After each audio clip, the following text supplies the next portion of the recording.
Amis téléspectateurs, nous nous retrouvons dans les locaux du ARP, hein, il me semble. Action républicaine pour le progrès. Pour le progrès. Vous parlez de progrès et on va parler de ces progrès de la RDC. Vous êtes à Paris, en transit ici, pour aller vers d'autres missions que le gouvernement vous a confiées.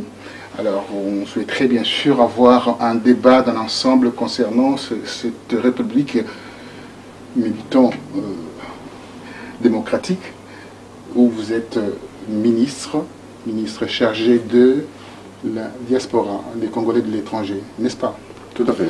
Alors, quand vous êtes ministre chargé de la diaspora, les Congolais de l'étranger, comment voyez-vous ces Congolais de l'étranger? Merci beaucoup, Monsieur Bongos. Je remercie Dieu de me donner cette occasion de pouvoir, au moins pour la première fois, accorder une interview à un journaliste que je respecte beaucoup et que les Congolais de l'étranger respectent, pour pouvoir m'exprimer et donner des éclaircissements aux questions posées par nos compatriotes. Les Congolais de la diaspora, ce sont des Congolais qui, d'un côté, sont partis du pays pour des raisons diverses, qui ont quelquefois changé de nationalité, mais qui ont gardé leur âme toujours accrochée à notre pays d'origine. Encore, des Congolais qui n'ont pas du tout changé de nationalité et qui sont restés dans l'âme congolais. Et tous ces Congolais-là, eh ben, je suis leur représentant numéro 1. Et le chef de l'État m'a fait confiance. Il m'a nommé à ce poste parce que je pense que j'ai le profil et j'ai les qualités morales pour pouvoir l'assumer avec beaucoup de courage et d'audace. Alors, vous parlez de la qualité morale, je vais insister, m'apaisantir sur cette qualité morale. Alors, quand on parle de la qualité morale, a fortiori, il y a la probité. Est-ce que vous vous trouvez probe pour pouvoir occuper ces postes de ces ministres de la diaspora? Très bien. Oui, bien entendu. J'ai la probité nécessaire pour pouvoir occuper et assurer cette fonction. Et d'ailleurs, depuis que je suis aux fonctions, et vous l'avez vu, j'ai fait sauter la mesure d'interdiction des 10 ans des véhicules, et on a levé la mesure. Expliquez-nous un tout petit peu cette interdiction des 10 ans de Matata Pognon, je pense que... Exactement, exactement. Oui, alors expliquez-nous, alors c'est de quoi elle retourne cette loi qui oui, en fait, interdit... les véhicules de plus de 10 ans ne pouvaient plus entrer en RDC. Et même si les véhicules est en bon état, ils ne pouvaient plus entrer en RDC parce qu'on considérait ipso facto qu'un véhicule de plus de 10 ans est forcément polluant. Bon. Et dans la discussion, dans mes propositions, j'ai proposé plutôt un contrôle technique. Que ce soit un véhicule de plus de 10 ans ou un véhicule de 2 ans, il faut un contrôle technique parce que ce n'est pas parce qu'on est vieux qu'on est malade. On peut avoir un véhicule qui a 2 ans mais qui pollue plus qu'un véhicule qui a 10-15 ans. Donc c'est comme ça que j'ai fait sauter la mesure pour permettre à nos compatriotes qui sont en diaspora à l'étranger de pouvoir continuer à exporter des véhicules en bon état et de faire travailler leur famille au Congo parce qu'on en a besoin. Vous avez coupé l'arbre sous les pieds de M. Matata Pognon. Il avait eu des arrangements avec des concessionnaires ici, en France, enfin en Europe, pour bien sûr déverser en RDC des véhicules neufs. Ben, moi, je ne sais pas. Je ne veux pas, très sincèrement, me permettre de faire des commentaires là-dessus. Mais vous avez quand même des informations là-dessus, quand même. Non, j'ai aucune information. Je ne souhaiterais qu'il n'y ait pas de langue de bois. Non, mais très sincèrement, j'ai aucune information. Par contre, tout ce que je sais, moi, j'ai bataillé pour les Congolais de l'étranger. C'est la fonction que les chefs de l'État m'ont confiée pour protéger les intérêts des Congolais de l'étranger et faire en sorte qu'en revenant au pays, qu'ils soient intégrés. Il y a plusieurs problèmes qui les concernent et dont je suis en chantier en train de chercher à régler tous ces problèmes pour satisfaire leurs intérêts. Mais à savoir que cette mesure est déjà levée, donc aujourd'hui, c'est derrière moi. Moi, j'ai devant moi des projets. Allez, les projets, dites-moi les projets. Rentrons dans les projets aujourd'hui. Qu'est-ce que vous comptez faire pour la diaspora, avant de revenir sur cette diaspora qui est très négative, si vous voulez. Qu'est-ce que vous comptez faire dans les jours à venir? Oui, je veux dire ceci. C'est très bien, la diaspora peut être vindicative. Alors, à ce jour, il y a des problèmes majeurs qui minent nos compatriotes. D'abord, le problème des visas. Ceux qui ont changé de nationalité, pour rentrer aller voir leurs parents, leurs grands-parents, ont quand même des soucis, des problèmes des visas, depuis très longtemps. Il y a des problèmes de passeport, le temps est long pour obtenir le passeport, et puis, pour régler tous ces problèmes, qu'est-ce que je trouvais? J'ai créé une commission compte tenu des attributions qui m'ont été données. Et dans la commission, nous avons imaginé une carte, une sorte de carte de séjour que nos compatriotes pourront obtenir de là où ils sont, de l'étranger où ils sont. Et cette carte leur permettrait de rentrer au pays sans des formalités de visa. Donc c'est la carte Okapi. Et le projet est déjà fini. Pourquoi Okapi? C'est symbolique, parce que Okapi, c'est l'animal symbolique pour la RDC. C'est un animal qu'on ne trouve que chez nous. Et donc, symboliquement, on a mis la carte Okapi. C'est arbitraire. Hein. Par contre, cette carte, c'est une sorte de carte de séjour que nos compatriotes obtiendront. Et à partir de l'étranger... Qui sera peut-être fabriqué au Rwanda, etc. Non, pas du tout, ça sera fabriqué au Congo, en RDC, et c'est une carte biométrique. Donc tous les process, bientôt, vous sera communiqué, vous saurez sur quel site internet aller pour postuler et l'avoir, et payer pour l'avoir. Comme ça éviterait les problèmes des visas. Alors, maintenant, derrière cette carte, j'ai un projet qui est grand, c'est le projet de la création de la Banque internationale des Congolais de l'extérieur. BICE, la banque qui est déjà presque terminée. Parce qu'il y a 8 phases, 10 plutôt, dans la création. Nous sommes à la 8e phase. Et cette banque... Il y a des contraintes, il y a des astreintes. Absolument, il y a beaucoup de contraintes. Ça, c'est clair. Il y a beaucoup de contraintes. D'abord, il faut avoir le capital, c'est 30 millions. Bon, mais moi, j'ai confiance en mes compatriotes. Je sais que les Congolais qui sont en diaspora, il faut leur faire une offre. Toutes les revendications de nos compatriotes, c'est... Parce qu'ils vivent dans des pays développés, pour la plupart, ils veulent que leur pays soit exactement... au standard des pays développés. Mais en même temps, je rappelle à mes compatriotes que pour arriver au standard des pays développés, il faut travailler. Encore qu'il faut travailler, il faut que chacun mette sa main à la cambouille pour qu'on soulève les pays et l'amener au niveau des standards européens ou des standards des pays développés. Et nous pouvons y arriver parce que nous avons des intelligences. Et la banque que nous sommes en train de créer, la BICE, c'est un des outils qui nous permettra de mieux travailler et de canaliser nos moyens pour pouvoir développer les pays. Alors, la part du gouvernement dans cette création d'une banque, vous savez comment ça fonctionne, les astreintes, les contraintes, etc. Alors, ce sera une banque nationalisée, une banque capitaux extérieurs. Expliquez. C'est un projet. Je ne saisis pas trop. C'est un projet du gouvernement. Voilà. C'est un projet du gouvernement, un projet à la limite porté par le gouvernement. Okay. Et bon, moi je suis l'étendard parce que c'est moi qui conduis ce projet. Alors, le gouvernement est d'abord dedans. Mais nous aurons une part, parce que le gouvernement doit contrôler, doit nous mettre des infrastructures à disposition. Nous n'avons pas. C'est les privés, si les privés s'est levé. Est-ce que vous êtes au courant quand même de ce qui s'est passé avec la BIAC, comment la BIAC a été enterrée oui, mais par la manifestation de ce gouvernement-là? Moi, je parle ici d'une banque qui n'est pas créée, qui est en création, dont les actionnaires seront les Congolais. Donc c'est eux qui vont diriger la banque, ce n'est pas l'État. C'est les actionnaires majoritaires, ce seront que des Congolais. Donc c'est eux les actionnaires qui vont diriger cette banque. Vous parlez d'un état de droit. Le Congo, c'est un état de droit pour... Oui, bien entendu. Vous savez, tout est question d'échelle. Même dans... Vous voyez tous les jours aux États-Unis où les policiers s'élèvent, ils tirent sur des gens, ils vont en justice et on les libère. Est-ce qu'on peut dire que les États-Unis, c'est un état de droit? Alors, vous savez, il y a des injustices un peu partout. Mais le droit, c'est une progression, je dirais, quotidienne. Nous sommes en train de construire un État. On ne peut pas dire que le Congo est déjà construit et que c'est fini. Nous sommes en construction, nous sommes en train de le bâtir, ce pays. Et pour le bâtir, c'est vrai, il y a quelquefois nous traversons des moments d'ingratitude. Mais n'empêche que nous sommes en train le projet, c'est d'aller vers le moment de noblesse. Et cette noblesse, on ne l'obtient pas, ça ne tombe pas du ciel. Nous devons créer nous-mêmes cette noblesse. L'excellence, vous parlez? Pardon? Vous parlez d'excellence? De l'excellence. Et comme vous êtes excellent? Écoutez, je pose la question parce qu'on vous appelle excellence. Oui, mais... Est-ce que vous êtes excellent? Aujourd'hui, c'est un mot générique. C'est un mot générique. Moi, je préfère qu'on m'appelle monsieur le ministre. Je préfère ça. Parce que excellence, c'est bien, c'est un mot générique, c'est une gratification, si vous voulez. Vous que vous avez... Mais on n'est pas obligé de... Vous méritez cela? Bien entendu. Depuis que je suis là, qu'est-ce qu'on me reproche? On ne me reproche rien. La diaspora vous reproche quelque chose. On va peut-être y revenir. Oui, je ne prends pas l'argent de l'État.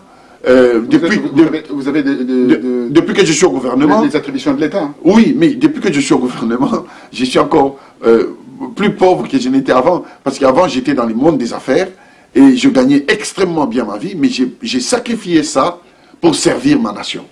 L'amour de la nation est plus fort que les gains d'argent. Alors revenons voilà. Sur cette banque. Oui, pour revenir sur la banque. Donc la banque, c'est un outil de développement. Nous avons des Congolais en Australie. Nous avons des Congolais au Canada, aux États-Unis, en Europe. 7 millions de Congolais mais plus, travers le monde, à travers le monde. Plus. Parce que moi, je parle du minimum. Oui, très bien. Au minimum, on peut dire 7 millions. Mais maximum, on peut aller dans les 13-14 millions parce qu'il faut compter les femmes et les enfants. Et donc... de deuxième génération, tous ces... Exactement. Les binationaux... Très bien. Et tous ces Congolais, ils ont envie que ces pays s'élèvent.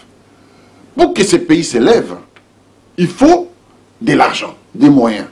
Et tout ça, ça demande une organisation, une structuration. S'il n'y a pas de structuration, rien ne se fera. Les gens vont descendre dans la rue, mais il n'y aura rien. Pour qu'il y ait quelque chose, ça c'est du concret. On crée un outil de canalisation des flux pour permettre à ce que ces flux financiers puissent aider les pays à évoluer. Comment nous allons le faire? Nous ne sommes pas les premiers à le faire. Les Maliens ont créé la BIM, la Banque internationale des Maliens. Avec une certaine moralité, avec une certaine probité. Mais c'est à nous d'exiger ça. Ça ne vient pas du ciel. Les Maliens ne sont pas allés au ciel pour chercher cette probité. Ils ont créé des règles. Il y a un attachement avec leur tradition et culture. Mais oui, mais nous ne sommes pas les plus malhonnêtes du monde. Il ne faut pas faire croire au monde que nous sommes incapables de créer quelque chose de bien et d'aider notre pays. Non. Moi, je pense que nous sommes capables. Il suffit que l'on le veuille. C'est une question de volonté. Et donc, si nous créons cette banque, les Maliens font 387 milliards, une histoire comme ça, des francs CFA tous les semestres ou tous les ans. C'est énorme. Et en canalisant cet argent, il y a les trésors maliens profitent parce qu'il y a les frais de gestion de 3%, 4%. Et donc on paye des impôts et ça aide le pays à construire des hôpitaux, à faire des routes et à payer les enseignants. Le gouvernement dans tout cela, on en est où avec cette histoire de la gestion au quotidien du pays? Quand vous parlez de la banque, certes, oui. Ça permet peut-être à la diaspora mais parce que je suis des passages. L'espace de politique. Je suis des passages. Je suis en train d'aller au Koweït. Je suis en train d'aller au Koweït pour une mission officielle. Alors, la mission officielle, on va peut-être revenir sur la banque. Parlons-en rapidement. Vous avez parlé de cette mission officielle, mais revenons sur cet aspect fondamental de la création de cette banque. On va Exactement. avec ça. Donc, cette banque, elle va permettre à nos compatriotes qui sont partout dans le monde, au lieu de passer par les canaux des agences monétaires, ils peuvent utiliser la banque pour envoyer l'argent chez nous, parce que nous avons un accord avec la Poste, que partout où la banque existe, partout où la Poste existe, qui est une représentation de la banque. Donc, aussitôt, nous sommes dans toute la RDC. Ça permet aux compatriotes qui sont partout ailleurs, de chez eux, de faire tout simplement un virement, et l'État congolais ne profitera que des frais de gestion. Frais de gestion, très bien. On a saisi. Alors, autre chose que vous voulez faire pour le Congo, qu'est-ce que vous voulez faire encore? Il y a les projets pour la diaspora. La diaspora. Pas pour le Congo. Oui. Le Congo, c'est pour la diaspora. Pour la diaspora. J'ai bataillé avec le gouvernement. J'ai pu obtenir, j'ai obtenu plutôt des terres du côté de l'université, derrière l'université de Kinshasa. Moamba, dans le Moamba? Non, mais derrière, complètement derrière. Parce que je vais créer un projet Terre-Neuve. Expliquez-moi qu'est-ce que c'est derrière, je connais avec... C'est-à-dire quand vous passez à l'université, oui. Vous allez vers les résidences des professeurs. Tout à fait.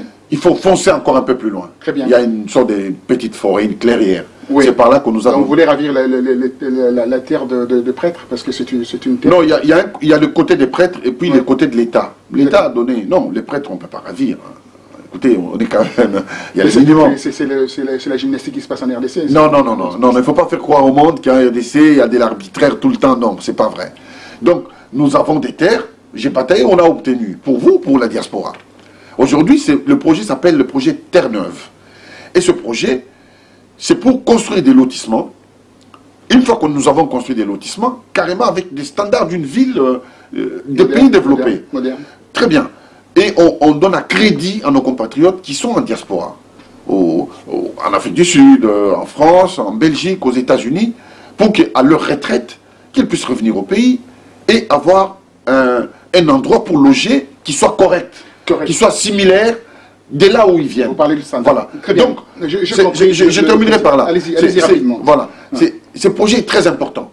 Donc, le projet Terre-Neuve, c'est un projet que nous sommes en train de mener, de finaliser bientôt. Je m'adresserai à la diaspora solennellement pour expliquer, dès que tous ces projets arrive à la fin, ben je repasserai pour expliquer, donc je utiliserai les médias.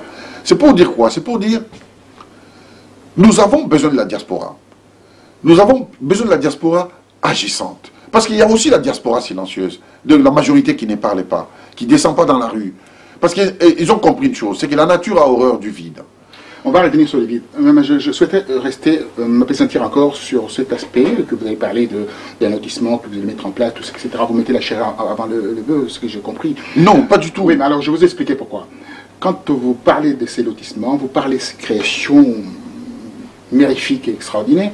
Dites-moi, il y a le problème de sécurité, il y a le problème aussi de la gestion dans ces pays où les rapports, c'est pas moi qui ai édité ces rapports, les Nations Unies, Human Rights Watch édite aussi des rapports, Global Witness aussi des rapports sur la corruption intéressée. Croyez-vous ces genres de choses que vous êtes en train de mettre sur les rails vont arriver à... Nous allons y arriver. D'abord, c'est la foi. Ah, vous croyez qu'avec j'arrive. Jésus-Marie... non, la foi, c'est pas forcément religieuse. Oui. C'est-à-dire la volonté de faire bien les choses. D'accord. Je parle de cette foi-là, de la volonté de croire en son projet. Nous allons y arriver. Et croyez-moi, la corruption, tout l'État, qui font qu'un pays n'avance pas, finissent au fur et à mesure. On ne peut pas venir comme ça dire, allez, j'arrête la corruption, j'arrête tout. C'est un peu compliqué, c'est complexe. Parce qu'on ne la voit pas. On ne la voit pas et les gens qui en profitent se cachent. Ils ne se montrent pas au grand jour. Donc, c'est à nous de mettre des règles. Vous savez qu'est-ce qui s'est passé? Vous savez qu'est-ce qui s'est passé au Ghana? Il y a eu la mégestion, il y a eu la corruption. Ouais. Quand Rawlings est venu au pouvoir, qu'a-t-il fait? Mais si aujourd'hui... Qu'a-t-il fait? Ce que vous proposez... Il a exécuté, oui, il a mis en prison. Mais ce que vous proposez, oui, c'est qu'aujourd'hui, que les chefs de l'État commencent à exécuter des gens. Or, vous savez très bien, il ne peut pas le faire. Il en exécute déjà. Voilà. Non, ça je suis désolé. Il en exécute déjà. Parce que les Congolais, c'est trop facile avec nos compatriotes. Lorsqu'ils sont pas en mesure d'agir, ils cherchent un bouc émissaire. Donc vous croyez que... Ils cherchent un bouc émissaire. Vous croyez que Kabila c'est un bouc émissaire? Tout ce qui se passe dans les Kivu, tout ce qui se passe dans le Kasaï, donc on le désigne lui, donc mais dans le Kasaï... c'est un blanc-sang. Mais dans le Kasaï, ce qui se passe dans les Kasaï, c'est un conflit tribal. Oui. Qui a dégénéré. Dégénéré pourquoi? Qu'est-ce qui s'est passé? C'est long. Si on se met à expliquer, ça va prendre toute l'émission. Mais simplement... C'est un conflit tribal qui a dégénéré. Parce qu'il y a eu un problème de succession. Je vous explique. Très bien. Voilà, c'est ce que je dis, c'est un problème tribal. Il y a eu un problème de succession qui s'est mal passé. Comment? Et ça a créé deux camps. Parce que, il y a celui qui est le prétendant au trône, entre guillemets, devait prendre la place, il a été tué après. Qui l'a tué? Non, mais il y a eu... Qui l'a tué? Vous savez, voilà. Donc c'est pour vous dire, c'est un conflit tout simplement, en gros, qui a dégénéré, malheureusement. Mais... vous avez vu vous-même les coupeurs des têtes, les gens qui commettent des dégâts. Ceux qui étaient du côté de nos militaires ont été arrêtés et sévèrement sanctionnés. Et pourtant, Ngoï Kassanji, il en est pour quelque chose. Non, il en est pour rien. Ngoï Kassanji, il est en Boujima. Et qu'est-ce qu'il a? Il en est pour quelque chose. Non, je suis désolé. Non, il tire. Mais comment est-ce que vous pouvez imaginer qu'il en est pour quelque chose? Quel est son intérêt de faire tuer sa propre population? Quel est son intérêt? Il va gagner quoi? Moi, je n'y vois pas. Comment Ngoï Kassanji il gagne quoi? On l'accuse pour rien. D'accord. J'ai aucun intérêt. D'accord. Et on a envoyé nos militaires qui ont été, comment ça s'appelle, pris au piège. Oui. On leur a tendu un piège. Qui ont exécuté, bien entendu. Non, on les a exécutés. On a exécuté les deux experts des Nations Unies qui ont été exécutés. Écoutez, non, attention. On a exécuté nos militaires à nous. Et le monde entier, personne n'a rien dit. La communauté internationale n'a rien dit. Alors que nos propres militaires ont été exécutés froidement. Et c'est très grave. Et ceux qui ont arrêté les deux experts des Nations Unies, les enquêtes sont en cours. Nous menons des enquêtes. Et nous les menons de manière impartiale. Oui. Et ceux qui sont coupables seront arrêtés, traduits en justice et punis par la justice. Et ça, c'est clair. Pourtant, les sénateurs américains, 10 sénateurs américains réclament aujourd'hui une autre enquête. Oui, mais les États-Unis ou la France, c'est très bien. On sait que ce sont des grands pays. Mais vous savez, lorsque chaque fois nous sommes toujours inféodés par les autres, croyant qu'eux, ils ont la science infuse, même pour mener des enquêtes, nous avons toujours besoin d'eux, il faut qu'à un moment qu'on sorte de cette tutelle, ne serait-ce que dans notre tête, parce que nous sommes en train de nous aliéner tout le temps. Ne nous faisons pas confiance nous-mêmes en se disant, Nous ne ferons pas des enquêtes impartiales. C'est pas vrai. Faisons-nous confiance. Les enquêtes seront menées et iront jusqu'au bout. Et les coupables seront sévèrement sanctionnés. La loi est là pour punir et pour récompenser ceux qui ont bien fait. Et punir ceux qui ont mal fait. Et c'est comme ça. C'est une question de confiance mutuelle. Il faut commencer par un point. Vous croyez-vous que si on appelle la communauté internationale, elle vient, elle est là, la science infuse, elle sait mener des enquêtes plus que nous? Non, jamais. Nous pouvons, voilà. Ok, on revient sur vos actions. Alors, disons que vous allez partir dans le Proche-Orient aujourd'hui. Très bien. Alors, je préparais une émission avec la télévision Vox Africa sur la traite des femmes dans des pays comme le Liban, le Qatar, le Proche-Orient, donc les Émirats Arabes Unis. Qu'est-ce que vous allez faire là-bas par rapport à cette histoire des traites des femmes, particulièrement des femmes congolaises? Bon, vous savez, les dossiers sont très sensibles pour lesquels je suis en train d'aller au Proche-Orient. Je préfère ne pas faire beaucoup de commentaires là-dessus. Parce que c'est un dossier extrêmement sensible. Et j'en parlerai peut-être à la prochaine émission, si vous le permettez. À la prochaine émission, très bien. Je vous le consens. Dites-moi maintenant alors, vous êtes ici dans la diaspora, vous êtes ministre de la diaspora. Paradoxalement, vous ne rencontrez pas la diaspora. Pourquoi? Avez-vous peur de la diaspora? Voilà. Moi, je n'ai jamais eu peur de personne. Moi, j'ai du respect pour l'être humain et pour l'éternel, pour le bon Dieu. Mais la diaspora, bon Dieu de côté parce qu'il a les doigts assez larges pour tout supporter. Ouais. Alors, la diaspora, je la rencontre, bien entendu. Mais comme vous savez, c'est que la diaspora est comme une nébuleuse. Vous faites partie de la diaspora, je vous ai rencontré. J'en ai rencontré d'autres hier, pas forcément sous les caméras. J'en rencontre. J'ai rencontré quand j'étais à l'aéroport, ils sont venus m'accueillir. J'ai pas voulu des vidéos, faire de bruit. Non, je rencontre la diaspora. Mais ce qui est important, c'est pas le fait de les rencontrer. C'est le fait de régler leurs problèmes. Parce qu'ils ont des problèmes. Avec une autre casquette, journaliste. Oui, mais le plus important pour moi, c'est pas le fait de rencontrer des gens, serrer la main. Ça c'est bien, c'est émotionnel. Mais c'est régler les problèmes de la diaspora. Parmi lesquels, j'ai cité des problèmes dont j'ai mis en chantier qui doivent être réglés au plus vite. Ou au plus tôt, si vous voulez. Voilà. Donc c'est ça. Moi, ça c'est mon rôle. Protéger les Congolais de l'étranger, défendre leurs intérêts, et quand ils reviennent au pays, les intégrer. Alors, quand vous partez dans cette optique d'aller défendre les intérêts de cette diaspora, et que cette diaspora-là, vous tournez le dos, vous réfute, comment vous allez faire cette... Non, mais vous savez, vous ne pouvez pas, même dans un pays, il y a toujours des opposants. Il n'y a pas un endroit où quelqu'un peut faire de l'unanimité. Moi, je ne peux pas faire l'unanimité en diaspora, parce qu'il y a toujours une frange des gens qui sont à l'extrême, qui refusent tout, qui ne savent même pas pourquoi ils sont là, ils sont en Europe.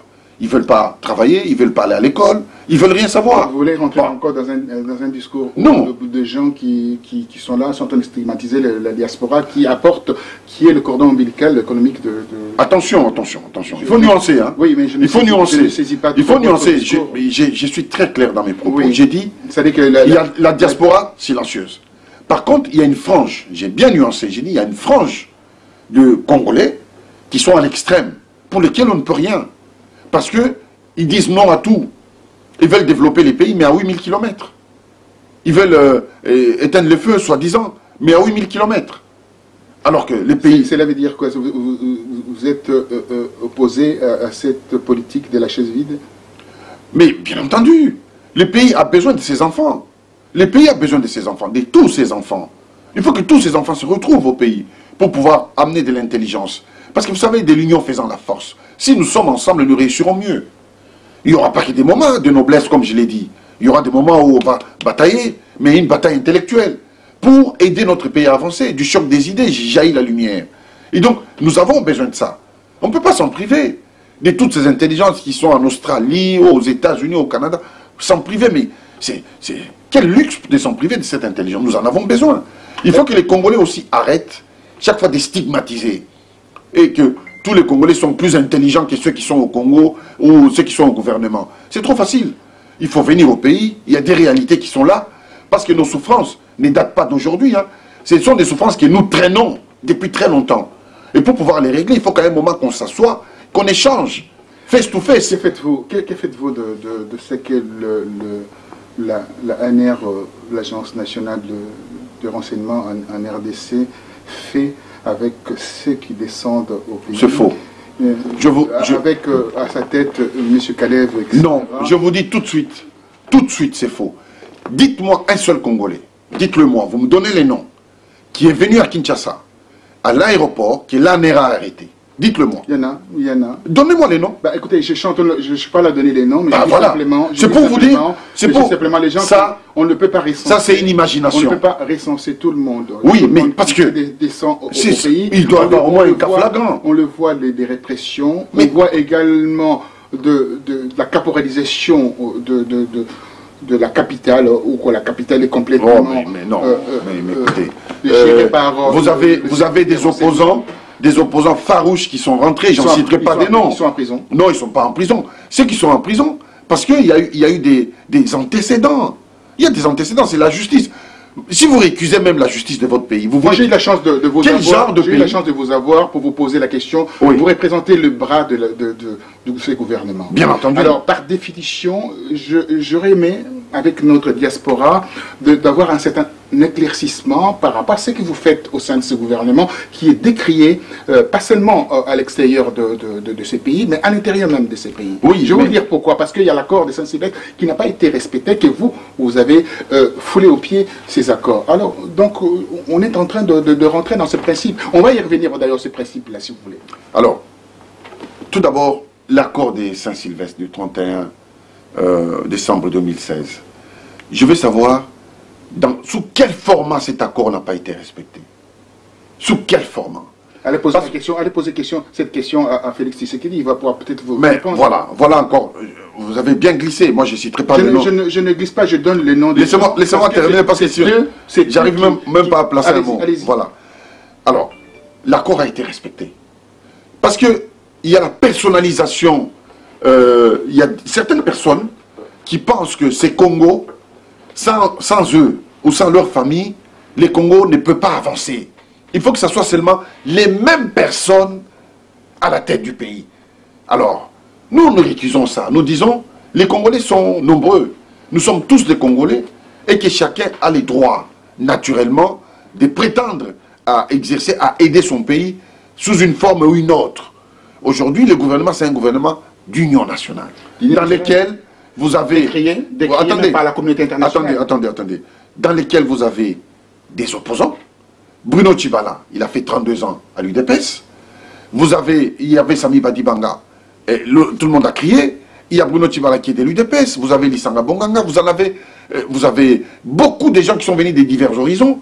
Qu'est-ce que vous voulez? Vous pensez, vous, que la communauté internationale a toujours raison? Ou peut-être que ses intérêts ne sont pas retrouvés dans ce gouvernement? Ou il y a des gens qui tirent les ficelles, qui manipulent la communauté internationale. Vous voulez, demain, qu'il y ait dans notre pays, qu'il y ait des gens qui tirent les ficelles ici, qui hier étaient des gouverneurs malheureux, qui se sont enrichis dans moins de 10 ans, qui sont devenus des multimilliardaires. Comment se sont-ils enrichis? Vous attaquez directement Moïse Katumbi. Non, je ne cite pas des noms. Non, moi je le dis, je cite des noms, moi. Ils se sont enrichis outrageusement. Vous attaquez directement Moïse Katumbi. Bien. Écoutez, outrageusement, il s'est enrichi. Comment s'est-il enrichi? Vous attaquez directement Moïse Katumbi. Mais moi, enfin, pensez comme vous voulez. Non, mais moi... Pas comme je veux, mais je suis en train de le dire. Oui, mais écoutez... Vous parlez de gouverneur, vous parlez de quelqu'un...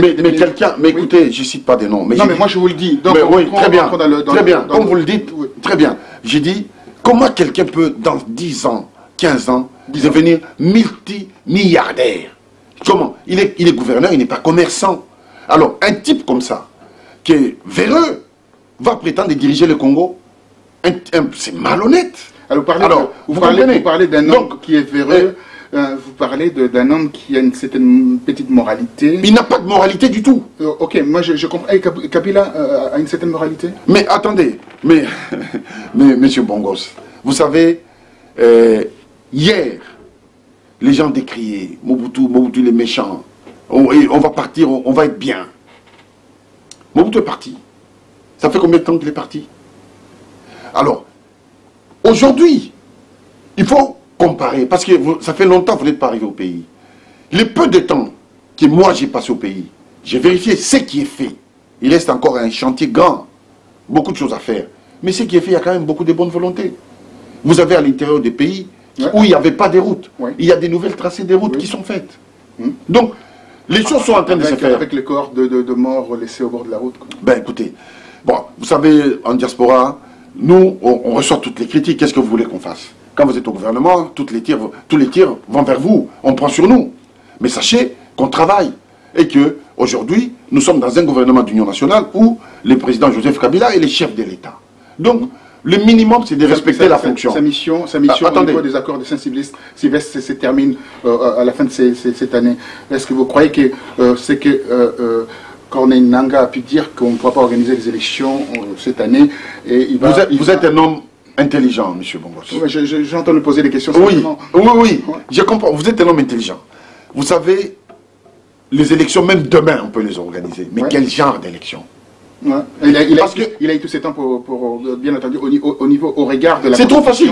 Au regard de la Constitution, il avait tous les temps d'organiser, de mettre en place le processus électoral, bien entendu, qui conduirait le pays à des élections libres, mais aujourd'hui, indépendantes mais exactement, mais aujourd'hui, transparentes. Aujourd'hui, le processus est en cours. C'est en cours jusqu'à quand? Il y a 30 millions de personnes qui ont été enrôlées. Oui, avec des gens de l'Est de la RDC, de petites de 14 ans qui ont été enrôlés. Non, mais ça c'est n'importe quoi. C'est n'importe quoi.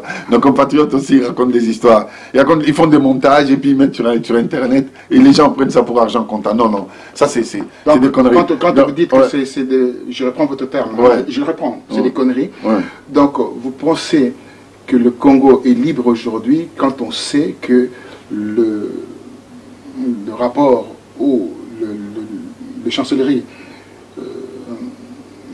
internationales pointent du doigt le Rwanda qui a une main noire sur ces pays, ne pensez pas que c'est une réalité? Pour vous, c'est une utopie? Vous savez, il y a quelque temps, effectivement, le Rwanda a fait beaucoup d'incursions dans notre pays. Incursions, vous parlez? Oui, mais c'est ça. C'est de l'euphémisme. Non, mais c'est des incursions avec des groupes rebelles. Non, c'est pas l'incursion. L'installation, la mainmise sur l'économie, la mainmise sur la... Non, mais les Congolais ne sont pas aussi cons qu'à ce point quand même. On n'est pas des enfants. Non, on n'est pas des enfants. Là, c'est considéré vraiment les Congolais comme des fourmis. Non. C'est ce qu'ils considèrent d'ailleurs. Non. Faut pas voir les choses sous cet angle-là. Ça, c'est... Expliquez-moi, parce que c'est une caricature. C'est pour ça que je suis là aujourd'hui. Voilà, je suis en train de vous répondre. Il y a quelques temps, c'était vrai cette assertion. Mais les Congolais s'est émancipé aujourd'hui. Les Congolais ont compris. Et les Congolais, c'est là où il y a son intérêt. N'empêche qu'il y a beaucoup de pays qui nous entourent, qui n'aiment pas, qui ne veulent pas voir les Congolais debout. Hein. Le Rwanda y compris. Mais beaucoup de pays, le Rwanda, l'Angola, beaucoup de pays. Alors, qui nous entourent, qui ne veulent pas voir les Congolais. Quand vous parlez de Rwanda, pardonnez-moi, vous parlez de l'Angola, parce que vous avez cité qu'il y a deux pays là. Pourtant, il y a beaucoup de pays. Hein. Non, mais il y a 9 pays autour de la RDC. Monsieur Bongos. Vous avez cité l'Angola. Vous avez perdu l'Angola via les Sidiki d'Okolo. Non, j'ai dit ceci. Vous me détournez de mon raisonnement. J'ai dit ceci. Il y a beaucoup de pays qui nous entourent, et c'est des bonnes guerres, qui ne veulent pas voir les Congos debout. C'est de bonnes guerres. C'est comme ça. Dans l'ordre des préséances, chaque État va être préséant par rapport à un autre. Et c'est de bonnes guerres. Et nous, les Congolais, nous voulons être préséants par rapport à tous les pays qui nous entourent. Nous sommes un grand pays, un grand territoire, et nous voulons mener une politique à la dimension de la taille de notre peuple. Et ça ne peut pas faire plaisir aux États qui nous entourent. On les voit même ici en Occident. C'est des bonnes. On voit la France batailler avec l'Allemagne sur le plan économique, batailler avec l'Angleterre. Et c'est des bonnes guerres. Avec les États-Unis. Et c'est des bonnes guerres. Et donc nous avons compris que nous avons d'abord nos propres intérêts à défendre. Et c'est ce que nous sommes en train de faire. On ne peut pas nous reprocher de défendre nos intérêts. Vous voulez qu'on défende quels intérêts? Et la preuve, c'est que le chef de l'État, Joseph Kabila, que beaucoup décrivent, a mis tout un ministère pour régler les problèmes des Congolais de l'extérieur. Alors, tout un ministère attendez, c'était un vice-ministère. Il a mis tout un ministère pour régler les problèmes des Congolais de l'extérieur. Non seulement ça, j'ai été instruit au travers le Premier ministre, c'est-à-dire la volonté du chef d'État au travers le Premier ministre, que le président de la République ne veut plus que les Congolais, même s'ils ont changé de nationalité, qui souffrent qu'en rentrant, qui souffrent pour prendre des visas. Alors, ils veulent, écoutez, c'est quand même un acte fort. Ils veulent que les Congolais puissent rentrer chez eux sans les formalités des visas. Et ça, c'est la volonté du chef de l'État. Oui, très bien. Vous comprenez? Bon, quand quelqu'un, on n'a jamais accordé, même du temps fort de Joseph Mobutu, il n'a jamais accordé une identité, une carte de séjour à des Congolais qui ont changé de nationalité. Même du temps du Zaïre, ils prenaient toujours les visas. Mais aujourd'hui, le chef de l'État a décidé qu'il n'y aura plus de visas pour les Congolais d'origine. C'est quand même fort. Oui. Pourquoi vous ne pouvez pas accepter un acte, même si c'est quelqu'un qui vous décriez, vous n'aimez pas peut-être, ou vous l'aimez, accepter qu'il a posé un acte. On n'est pas là à aimer ce président, on le voit les actes. Mais c'est l'acte est là. Mais les actes sont là. Il a posé un acte fort. En 15 ans de pouvoir, on voit la déliquescence de ces pays. Vous parlez que le pays est florissant. Moi, je suis assez étonné au regard de rapport de la PNUD, du Programme alimentaire mondial, au regard également des Nations Unies. Et moi, la Banque mondiale, le Fonds monétaire international, le Club de Paris, on se rend compte qu'il y a un problème réel en RDC et vous levez l'étendard en disant que voilà, tout va bien en RDC. Nous sommes un pays sorti de la guerre. Nous avons traversé des moments de conflits énormes, des guerres tout le temps. Comment voulez-vous construire un pays avec toutes les guerres? Vous avez vu comment on a été agressé. Ce pays a failli être morcelé. Agressé par qui? Non, mais vous m'avez posé une question. Laissez-moi aller jusqu'au bout de la question. Alors. Parce que vous parlez qu'il n'y avait pas d'agression. C'est très bien. Non. Voilà. La langue a peut-être fourché, mais c'est une... Non. Il y a eu beaucoup d'agressions, des guerres, des incursions, des ceci, par là, ainsi de suite. Et les pays ne s'est pas reposé pour pouvoir penser au développement. Très peu de temps. Et c'est à peine qu'on commence à élaborer maintenant des programmes de développement et des projets. Et le gouvernement se remet en question pour sortir du tiroir des gros projets pour les mettre en route. Et vous verrez bientôt, Inga 3, dans lesquels... Mais ça a été repoussé. Non. Je suis en train de regarder le dossier encore hier. Mais sur est-ce que vous me laissez terminer? Allez-y. Bon. Inga 3, le projet, il est déjà ficelé. Oui, nous avons repoussé. Non, nous avons deux gros investisseurs. Nous avons... Mais renseignez-vous. Hein. L'Espagne. L'Espagne, le budget est déjà voté. Nous avons la Chine et une partie du Congo, nous-mêmes les Congolais. Donc, les consortiums est déjà créé. Vous comprenez, avec la société de Trois Gorges en Chine. C'est déjà créé. Moi, j'ai reçu l'ambassadeur d'Espagne il y a une semaine. Je l'ai reçu dans mes bureaux. On a échangé longuement sur Inga 3. C'est un gros projet, mais nous en avons beaucoup comme ça. Nous avons des barrages Marinelle, nous avons Mobaïmbongo, et tous ces barrages vont être réactivés parce qu'il y a les turbines qui commencent à vieillir. Bon, donc nous sommes en train de travailler. C'est pas facile parce que un travail, ça ne se voit pas immédiatement. Bien entendu, le peuple veut tout de suite. Mais c'est des travaux où les fruits, c'est dans les longs termes. D'abord, un travail sérieux, on voit les fruits dans les longs termes. Moi, je ne pense pas que nous ne faisons rien. Comme les gens peuvent le dire, c'est trop facile. C'est comme on disait, oui, Hollande ne fait rien. Mais c'est trop facile de dire ça.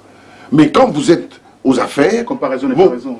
Vous voyez, ça peut être raison aussi. Hein. Il faut nuancer aussi. Et vous voyez, quand vous êtes aux affaires, vous voyez la difficulté quelquefois qu'il y a de poser certains actes. Parce que vous devez tenir compte des paramètres internationaux et des paramètres nationaux et pouvoir trancher.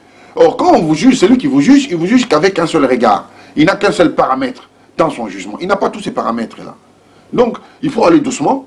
Et nous avons besoin justement de la diaspora pour qu'elle vienne nous apporter ce qu'elle sait faire.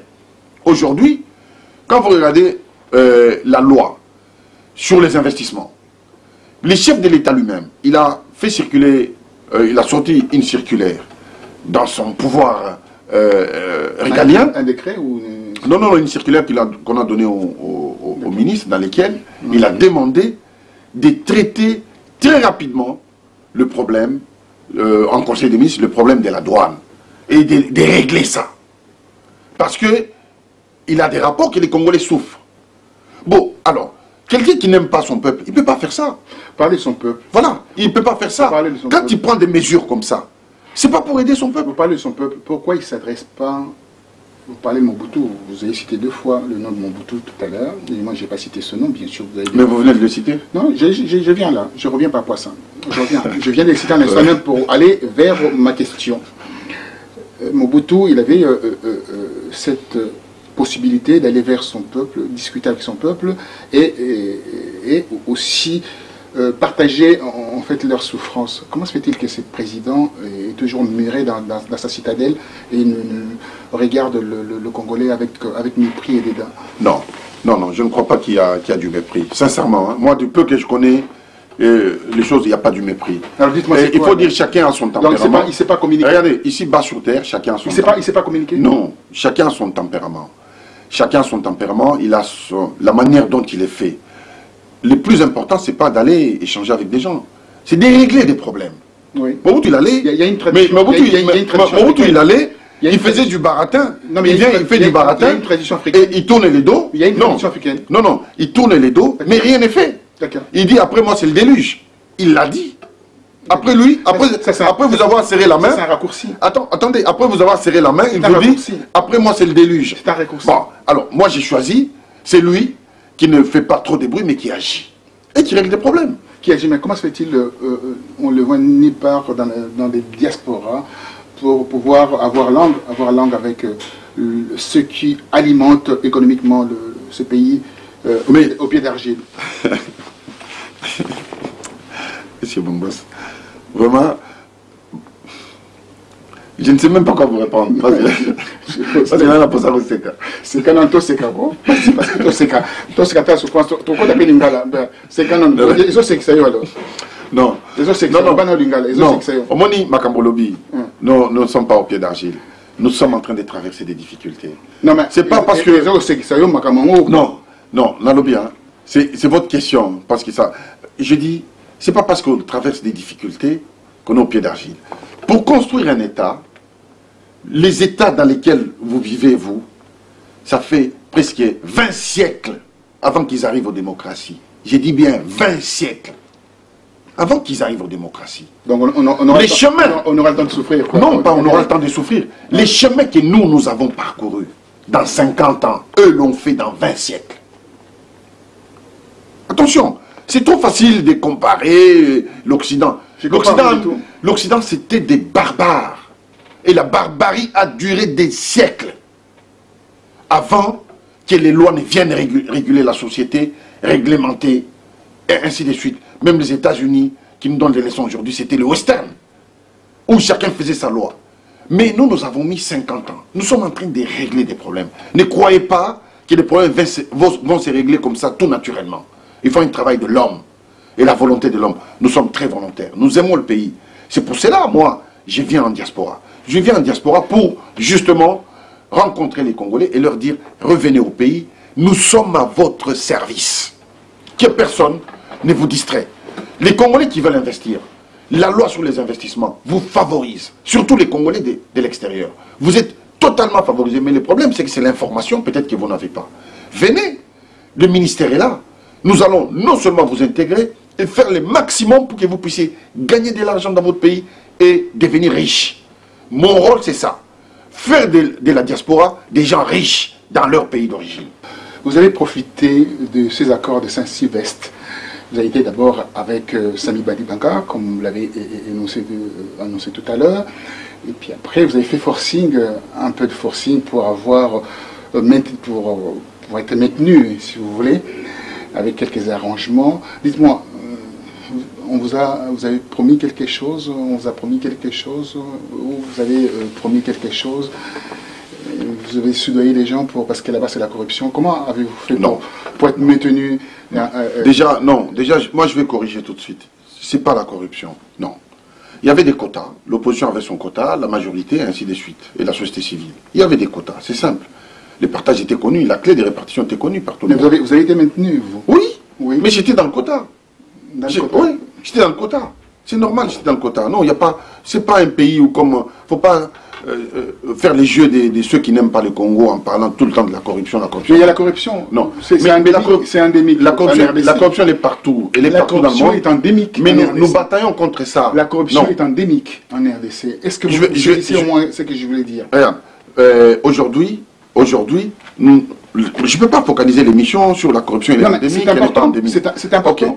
Aujourd'hui, nous voulons que les Congolais reviennent. Pourquoi nous voulons que les Congolais reviennent? Nous disons que les Congolais reviennent pour bâtir le pays. Ça veut dire qu'on n'a pas terminé la construction. Vous ne pouvez pas appeler des gens à venir construire quelque chose qui est déjà fini. Nous sommes en train de construire et nous avons justement besoin de toutes ces intelligences pour qu'ils viennent nous apporter aussi une valeur ajoutée.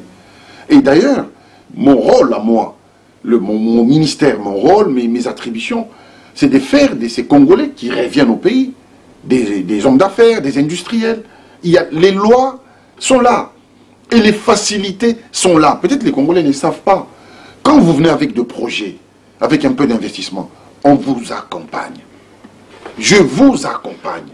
Ça, je peux le dire ici tout haut, que le gouvernement est prêt à vous suivre, vous accompagner et vous faciliter la tâche. Beaucoup de Congolais souffrent. Pourquoi? Quand ils reviennent dans le pays avec des conteneurs, des marchandises, aucune institution n'est au courant. Ils veulent le faire tout seuls, sans en informer les autorités, pour qu'ils bénéficient des facilités. Et quand c'est comme ça, ils souffrent et ils mettent ça sur le dos du gouvernement. Qu'est-ce que vous pensez, pardonnez-moi, quand on voit, moi je reviens encore par rapport à la diaspora, quand on voit la diaspora qui se trouve en Inde est malmenée par les Indiens sur le problème de racisme, etc. Comment réglez-vous ces problèmes? Mais vous avez vu, à 2 reprises, j'ai convoqué l'ambassadeur de l'Inde dans mes bureaux pour montrer mon désaccord. C'est un problème difficile à régler par nous. Difficile? Par nous. Il y a des Indiens, parce que, il y a des Indiens attendez, mais ils ont pignon sur rue. Sinon les gens ne comprendront rien. Après, vous allez poser la question. Ils ont pignon sur rue. Difficile à régler par nous. Pourquoi? Parce que nous ne sommes pas des Indiens, ce n'est pas nous qui faisons les lois en Inde.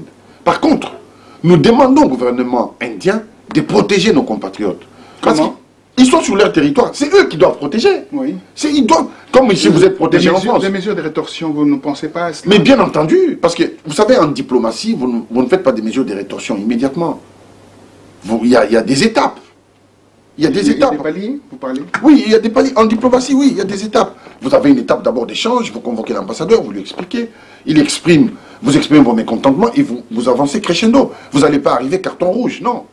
Vous arrivez, il y a des étapes, ça s'appelle la diplomatie. Il y a des agressions multiples en Inde. Oui, mais aujourd'hui, ça a diminué parce que nous avons poussé un coup de gueule, en tout cas en ce qui nous concerne. Il y a eu 2 cas, mais ça a sensiblement diminué. Il y a plusieurs cas? Non, en nous concernant ces 2 cas. Nous concernant ces 2 cas. Moi, je ne vais pas inventer des cas. Et nous avons poussé un coup de gueule. À ces jours, les agresseurs, d'abord, ils sont en prison. Ils sont arrêtés, ils sont en prison. Et nous suivons de très près à travers notre ambassade les différentes audiences, pour ne pas dire les procès. Nous les suivons de très près. Alors, et de 3, les familles, on a exigé au gouvernement indien de les indemniser. C'est ce qui est en train d'être fait. Pour les premiers cas de l'enseignant qui a été agressé, et pour les seconds cas des Cynthia Persona, qui ont été tapés, tout ça, etc. Voilà. Ils sont rentrés dans leur homme. Oui, et pour les seconds cas des Cynthia, c'est un peu compliqué. On a mis un avocat parce qu'on considère que c'est un conflit conjugal. Comme c'est un conflit conjugal... La femme qui a été enterrée, etc. Coupée et tout ça. Voilà, on considère que c'est un conflit conjugal. Donc la personne est arrêtée certainement, mise en prison, mais les indemnisations de l'État, il faut que les avocats trouvent leur intelligence pour coller ça sur le dos de l'État pour que l'État puisse indemniser. Très bien. Alors dites-moi, vous avez pareil suivi ce qui s'est passé dans la diaspora avec la publication de cet article où on montrait comment l'organisation se faisait autour de ce passeport congolais. Une partie partait dans la famille du président de la République, Jeannette Kabila, etc. Et une partie partait dans un consortium en Belgique et l'autre partie partait au niveau de notre gouvernement. Dites-moi, comment feriez-vous pour régler je vais vous dire sur la foi de mes propos. C'est moi qui gère le dossier. Oui, la raison pour laquelle je pose cette question. Oui. Maintenant, je vais vous éclaircir de la situation. Le passeport, initialement, ça coûtait $65 à peu près. Mais laissez-moi terminer. Comme le passeport angolais, bien sûr. Laissez-moi terminer. Oui. C'est moi qui gère le dossier de passeport. La société qui fabrique le passeport, c'est la société Semlex. C'est une société belge. Consortium belge. Lorsque nous avions des passeports semi-biométriques qui étaient faits par Ouverture, une société française. Ouais. Ces passeports n'étaient plus acceptés dans le monde parce que les niveaux de sécurité étaient trop bas. C'est comme ça que les passeports même coûtaient moins cher. Donc nous avons lancé un appel d'offres. Mais l'appel d'offres que l'État a lancé à l'époque, c'était un appel d'offres pour faire nos passeports en BOT. C'est-à-dire en BOT, la société doit se financer entièrement elle-même et elle se fait payer à travers le prix de vente de produits. on n'a eu aucune société pour ça. Et d'abord, on allait avoir beaucoup de difficultés que les Congolais voyagent dans le monde, parce qu'aucun pays n'allait accepter nos passeports. Au lieu de se retrouver dans une situation difficile, nous avons pris la société Semlex. La société Semlex a investi 222 millions d'euros pour mettre les machines dans toutes nos ambassades dans le monde. Très bien. Des machines de capture. Il n'y a aucune ambassade où vous allez, vous n'avez pas les machines de capture. Elle a investi 222 millions d'euros dans toutes nos ambassades, n'est-ce pas, pour installer les machines partout et à la centrale et fabriquer les passeports. Maintenant, le coût du passeport, il est lié à quoi? Parce que dans le contrat, Semlex devait vendre 1 million de passeports par an et les prix étaient bas. Mais malheureusement, elle ne vend que 150 000 passeports. Le contrat est signé sur 5 ans pour que la société Semlex puisse se faire rembourser. Voilà la vérité. Pour qu'elle se fasse rembourser, elle devrait vendre 1 million de passeports. Elle vend 150 000 passeports par an. Quand vous prenez 150... C'est le passeport le plus cher au monde. Attendez, on va arriver. Parce que le passeport le plus cher. Vous avez posé un problème qui est très sérieux. Il faut que je vous explique. Après, le prix, on y arrivera. Maintenant, quand elle vend 150 000 passeports par an, sur 5 ans, vous avez 750 000 passeports. Ils n'arrivent même pas à toucher les prix de vente d'une année. Donc, pour qu'elle ne reprenne pas ces appareils, on doit revoir rapidement les contrats. Revoir les contrats, c'est revoir le prix. Pour que nous puissions continuer à avoir nos passeports. Sinon, vous allez venir, vous allez les fabriquer. Personne ne va les fabriquer. L'État congolais n'a pas les moyens d'investir immédiatement 222 millions d'euros, former les équipes. Ce n'est pas aussi simple qu'on peut le penser. Les gens parlent, mais ils ne connaissent pas. Maintenant, dans les 222 millions, écoutez, attendez, 222 millions, vous avez 120 $ qui va directement à Semlex. Vous avez 65 $ qui va directement au trésor public. Et ce que je vous dis, les informations, c'est public. Vous allez sur le net, sur les sites du ministère des Finances, vous aurez tous les éléments. Alors, maintenant, quand on dit, ça c'est une diffamation. C'est de la diffamation. C'est bien. Écoutez-moi. Écoutez-moi. Non, écoutez-moi. Moi, j'ai défié quiconque. J'ai défié quiconque de sortir un seul document dans lequel vous avez la famille de Joseph Kabila signé qu'il touche autant d'argent. J'ai défié quiconque parce que je connais très bien le dossier. C'est trop facile de faire de la diffamation que de dire la vérité. Alors, parce que c'est une diffamation, c'est faux et archi faux. Le chef de l'État... Comment se fait-il que... Je termine parce que vous avez soulevé un problème, je dois aller jusqu'au bout. Le chef de l'État, en tout cas dans ces dossiers, nié ni de près, ni de loin. En rien. Le prix du passeport, il est lié à ce que je viens de vous expliquer. Alors comment se fait-il qu'on peut voir une certaine disparité dans plusieurs ambassades? On parle de l'ambassade en Belgique, le passeport coûte 280, 320, des fois ça monte. On vient ici en France, le passeport évolue au gré de tempérament des gens, vers 350, 280, ça dépend de la tête des gens. Et on part à Londres, c'est un autre prix, on part au Portugal, c'est un autre... Qu'est-ce que ça veut dire ça? C'est un pays qui fonctionne comme ça? Non, non, non. Vous savez, il y a des... on défie quiconque de venir nous prouver s'il y a ça et ça. Non. Cette magouille interne-là, vous pensez que rien ne se passe? Il y a des abus. Il y a certainement des abus. Certainement? Mais bien entendu. Quand tu dis certainement, oui. C'est avéré. Non, mais certainement, c'est avec certitude, non? Il y a le mot certitude dedans.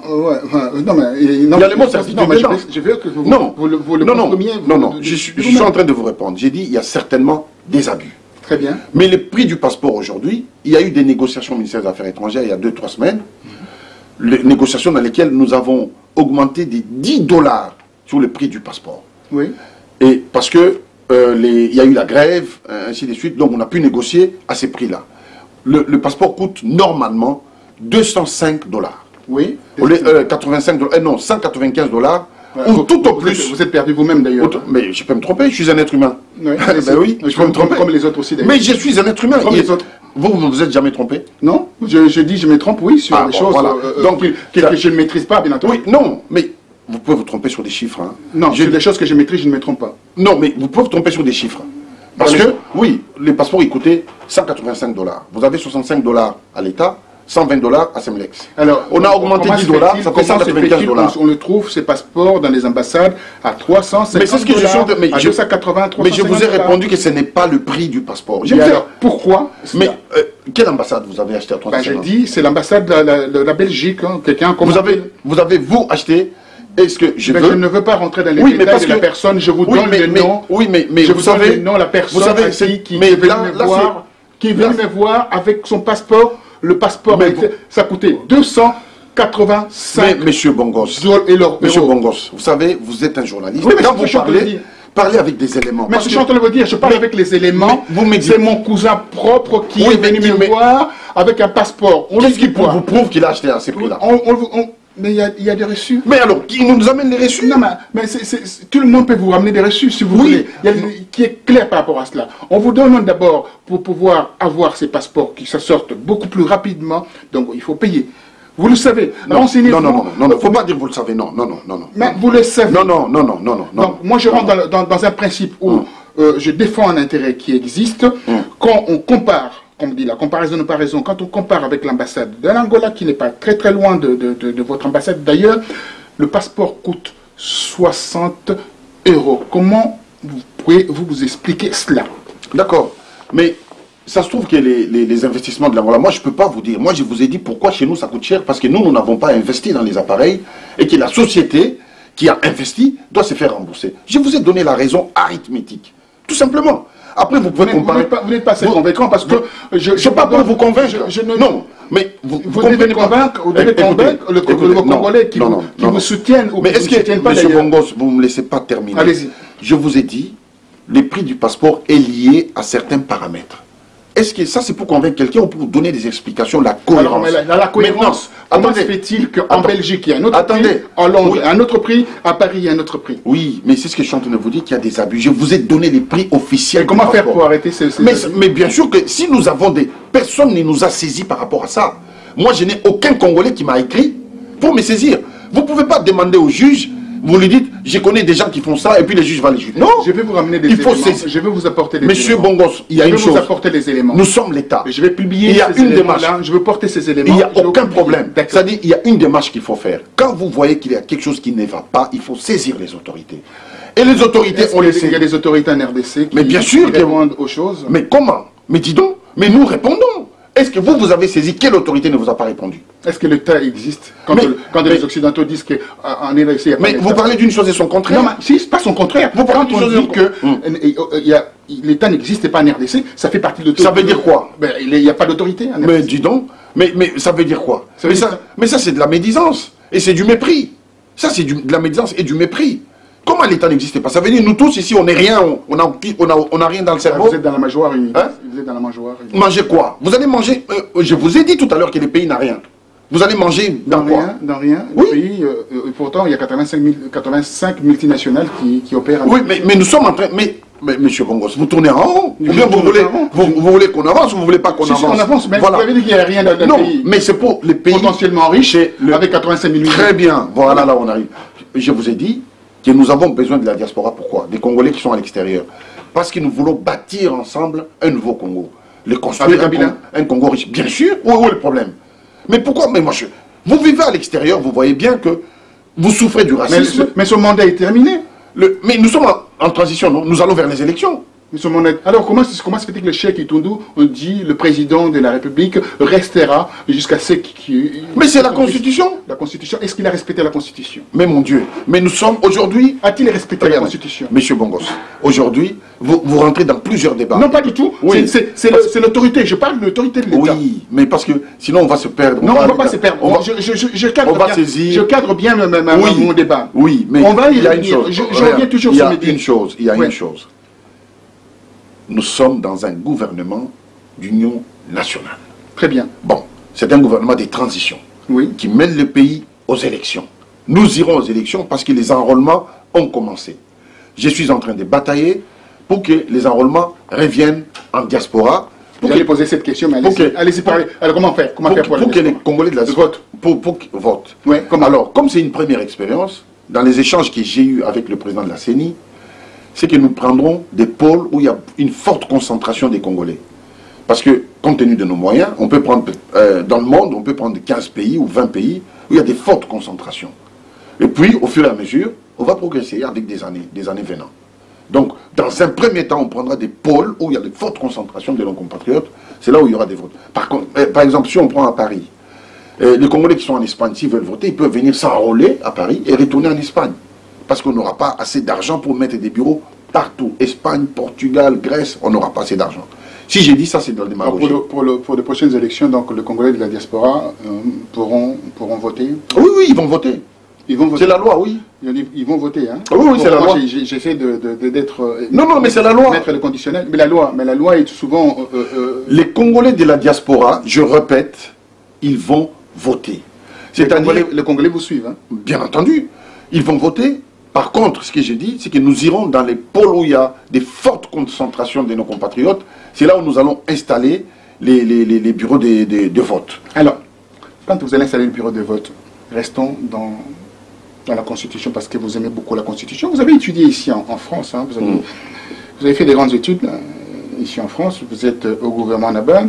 Apparemment, on vous a passé la pommade, donc tout va bien, donc vous aimez Kabila. Dites-moi, est-ce qu'il ne dit rien par rapport à son départ, par rapport au troisième mandat? Est-ce que vous souhaiterez qu'il rempile pour un troisième mandat? Mais cher ami, quand nous parlons des élections, élections, ça veut dire compétition. Non, mais on parle de lui parce que lui, il est hors jeu déjà aujourd'hui. Il est là à conduire une transition, si vous voulez. Est-ce que vous êtes pour qu'il puisse se remplir ou pas? Mais est-ce qu'il a parlé lui-même, il a dit quoi? Non, mais pourquoi il n'en parle pas? Mais bien sûr qu'il en a parlé. Parce que, alors qu'est-ce qu'il a dit? Moi, je n'ai rien compris ce qu'il a dit. Alors moi, au moins que je sois parfaitement idiot, ou imbécile, ou... je peux pas... Alors, je n'ai rien compris ce qu'il a dit. Alors, essayez de me transcrire ce qu'il a dit.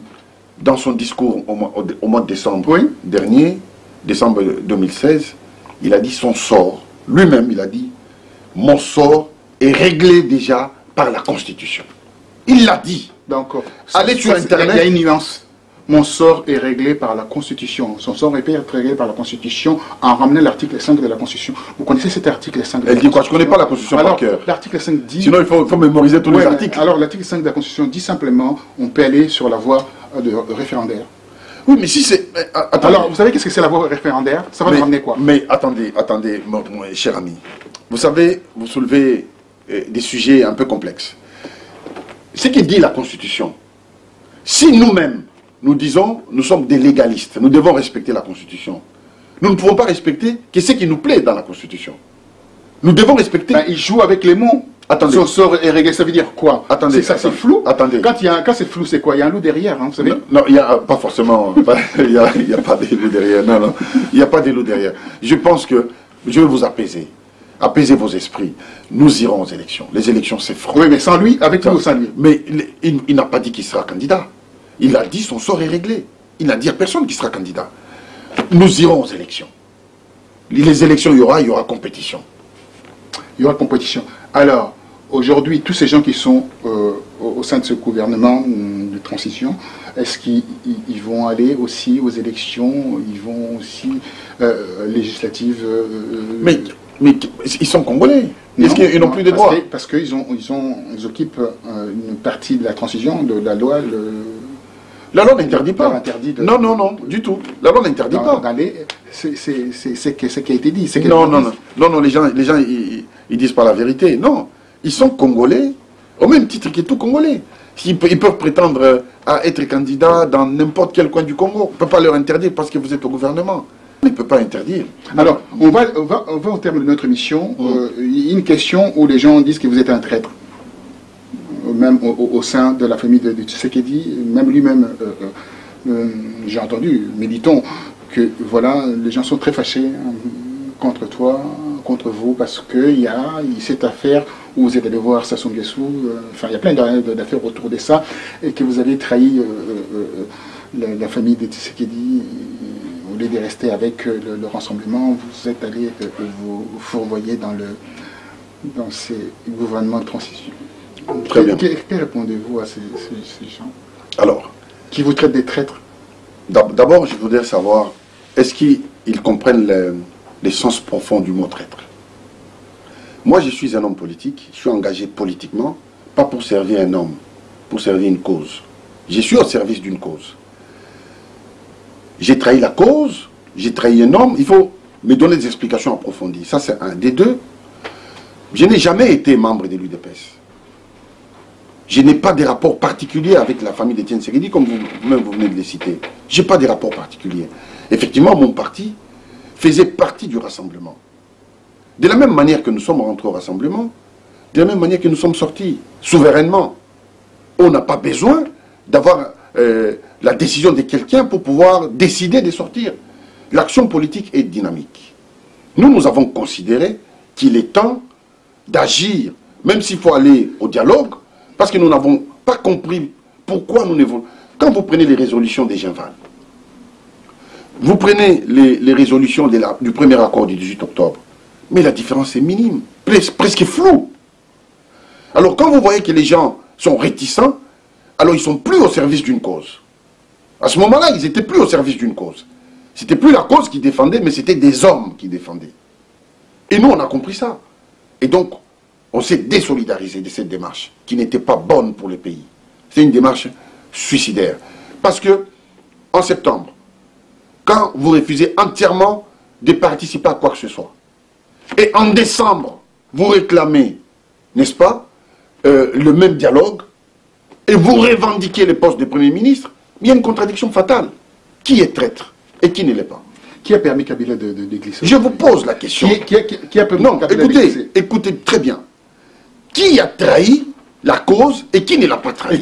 Quand les mêmes personnes... Alors, qui a permis Kabila de glisser aujourd'hui? Quand les mêmes personnes... Qui a permis Kabila de glisser aujourd'hui? Non, mais j'ai dit quand les mêmes personnes ne veulent pas aller au dialogue en septembre, le dialogue du 18 octobre, ils veulent pas aller au dialogue du 18 octobre, ils acceptent d'aller au dialogue en décembre, et nous qui sommes allés signer l'accord du 18 octobre, qui a trahi et qui n'a pas trahi? Alors, nous sommes au service de la cause. Alors, qui a permis Kabila de glisser? Pose la question, répondez. Je pose la question. Non, mais répondez. Vous pouvez répondre à la question. Vous êtes Congolais, vous avez une réponse. Répondez. Les Congolais vont pouvoir répondre à cela. Un mot à la diaspora pour partir, s'il vous plaît. Alors, mes chers compatriotes, j'ai accordé l'interview à M. Roger Bongos parce que je voulais m'adresser à vous. Je m'adresse à vous solennellement pour vous dire que notre pays, le Congo, nous appartient tous. Il n'y a pas un Congolais qui doit être exclu d'une manière ou d'une autre. Vous, les Congolais de la diaspora, les Congos ont besoin de vous, et vous avez un ministère tout entier qui est prêt à non seulement vous intégrer si vous décidez de retourner au pays, qui est prêt à vous suivre si vous amenez des investissements, à vous accompagner dans tous vos investissements.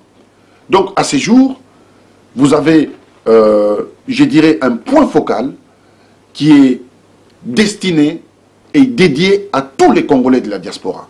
Vous n'êtes plus des orphelins, je suis à votre service. À tout moment, vous venez au ministère, je vous recevrai. Comme je venais de le dire, c'est que le ministère, il est à vous, il vous appartient. Prenez des grandes décisions de revenir au pays. Vous nous contactez au ministère, nous vous recevrons. Nous serons là à votre disposition pour vous accompagner dans vos investissements, vous intégrer dans le pays, vous donner des conseils. Et nos équipes seront là à votre disposition, entièrement dédiées à vous, pour que vous puissiez avoir un séjour agréable et aimer davantage notre pays et y apporter une valeur ajoutée. Merci. Voilà, donc nous venons de terminer notre entretien, entretien avec le ministre chargé de Congolais de l'étranger. Vous voulez parler de la diaspora ou Congolais de l'étranger? Congolais de l'étranger. C'est très bien. Donc vous avez fait la planimétrie, vous avez évoqué pas mal de projets inhérents à ce que la diaspora veut absolument faire ou voulait faire pour la diaspora. Et c'est à la diaspora de juger vos propos et de juger aussi la capacité de ce que vous venez d'évoquer. Moi, je suis un simple journaliste qui voulait avoir des informations précises sur votre ministère et je n'ai pas autre chose à rajouter. J'ai dit simplement bon vent, bon vent. Merci beaucoup. Merci et à très très bientôt. Oh, parfait.